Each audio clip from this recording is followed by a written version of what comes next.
पहले चरण में पश्चिम उत्तर प्रदेश में चुनाव होना है और इनमें सबसे हॉट सीट बनी हुई है कैराना। और कैराना आज इसलिए भी महत्वपूर्ण है क्योंकि देश के गृह मंत्री अमित शाह आ रहे हैं, लेकिन कैराना में समाजवादी पार्टी के उम्मीदवार नाहिद हसन जेल में है और उनकी प्रचार की जिम्मेदारी उनकी बहन इकरा हसन ने संभाली और उन्होंने खुद ने भी निर्दलीय पर्चा भरा है, जो उस वक्त बातचीत करने के लिए हमारे साथ मौजूद हैं। इकरा, बिना भूमिका बांधे हुए सबसे पहला सवाल, आज आपकी विधानसभा में खुद गृह मंत्री अमित शाह आ रहे हैं, जाहिर है वो आप पर, आपकी फैमिली पर अटैक करेंगे और पलायन का मुद्दा जोर शोर से उठाएंगे। पहला रिएक्शन मैं इस पर लेना चाहूंगा कि पलायन के लिए आपको जिम्मेदार बताया जाता है, क्या कहना चाहेंगे आप?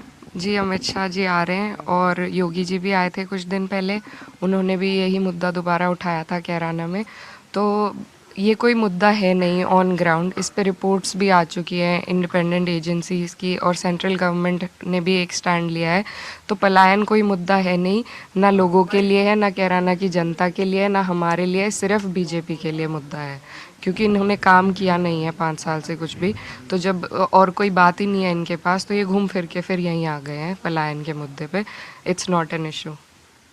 अमित शाह आज उन परिवारों से मिलेंगे, कहा जा रहा है कि जो पलायन करके गए थे वो वापस आ चुके हैं और ये बताने की कोशिश करेंगे कि योगी आदित्यनाथ की 5 साल की सरकार में हमने ये दिया, एक साधने की कोशिश करेंगे अपने वोटर्स को।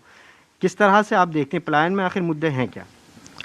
जैसा मैंने अभी कहा, पलायन का कोई मुद्दा नहीं था। इन्होंने एक लिस्ट जारी करी थी कि इतनी फैमिलीज़ ने पलायन किया है, लेकिन उसमें भी कुछ सब्सटैंशियल निकला नहीं था। तो ये कोई मुद्दा है ही नहीं।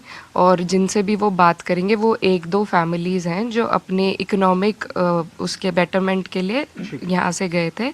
तो it's not an issue as I said, और इससे कोई फ़र्क ऑन ग्राउंड नहीं पड़ेगा। 2017 के चुनाव में भी इन्होंने ये मुद्दा उछाला था, पूरा विधानसभा चुनाव इन्होंने उसी पे लड़ा था, लेकिन कैराना की जनता ने उस टाइम भी इन्हें मुंह तोड़ जवाब देने की कोशिश करी थी और दिया भी था मैंडेट के ज़रिए, और इस बार भी वैसा ही होगा।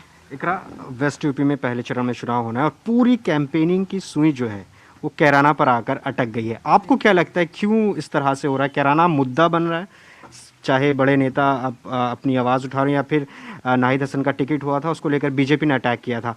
आपको क्या लगता है क्यों ऐसा हो रहा है और क्या इस पर आप कहना चाहेंगे? ऐसा साफ है, आप देखेंगे अगर तो सिर्फ पोलराइज करने की एक साजिश है और कोशिश है, तो इसीलिए इस बात का मुद्दा बनाया जा रहा है। लेकिन हमें नहीं लगता इससे ग्राउंड पे कोई भी फ़र्क पड़ेगा। और साफ जाहिर है कि सरकार ने कोई काम करा नहीं 5 साल तक। अगर इन्होंने काम किया होता तो इनके मुद्दे काम के होते, लेकिन क्योंकि काम नहीं है तो इसीलिए ये सब मुद्दे हैं, पर इससे कोई फ़र्क ऑन ग्राउंड नहीं पड़ेगा। इकरा, आपने भी आज़ाद उम्मीदवार के तौर पर पर्चा दाखिल किया है, क्या आपको ख़तरा है कि नाहिद हसन का जो पर्चा है वो रिजेक्ट हो सकता है? सेफ साइड के लिए आपने? जी हाँ, सेफ साइड के लिए हमने किया है, क्योंकि नाहिद हसन जी को उन पे फर्जी मुकदमे लगाए गए हैं और सिर्फ इसी साजिश के तहत कि उन्हें चुनाव से दूर रखा जाए, जिसमें ये इन्होंने अपने हथकंडे सभी आजमा लिए हैं।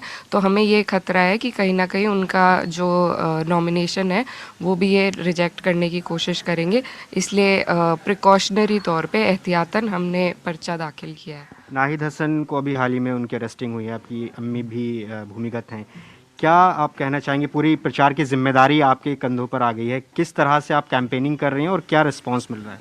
रिस्पांस बहुत अच्छा मिल रहा है, बहुत पॉजिटिव मिल रहा है, और जो ग्राउंड लेवल पे जो सच्चाई है उससे लोग वाकिफ़ है, तो हमें कोई परेशानी नहीं है इस बात में। हाँ, दिक्कत ज़रूर है क्योंकि जेल होता है और मेरे भाई को फर्जी मुकदमे में इन्होंने अंदर भेजा हुआ है, तो ये सब जाहिर है, लेकिन हम जितनी कोशिश कर रहे हैं अपनी तरफ से उतनी करते रहेंगे।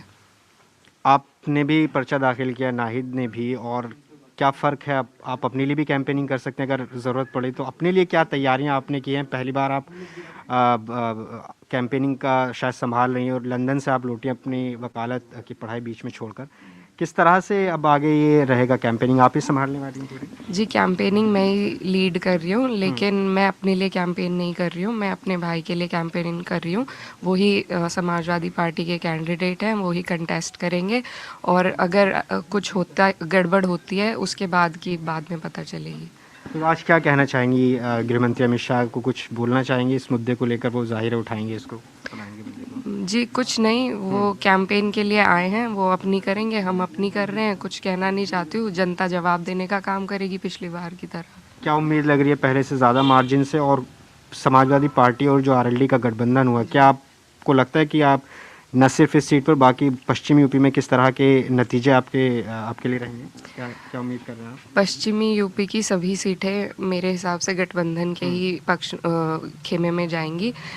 तो साफ है, बीजेपी की बौखलाहट भी सबको दिख रही है, कैसे वो अपने हथकंडे आजमाने की कोशिश कर रहे हैं।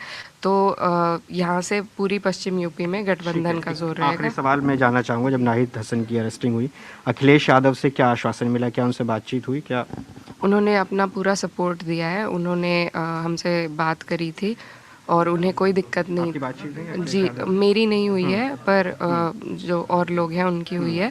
तो उन्होंने पूरा आश्वासन हमें दिया है कि आप पर्चा दाखिल कीजिए, टिकट की भी कोई दिक्कत नहीं है। झूठी अफवाह उस बारे में भी फैलाई गई, लेकिन कल ही पार्टी ने वो जस्टिफाई भी कर दिया है कि नाहिद हसन ही उनके कैंडिडेट होंगे।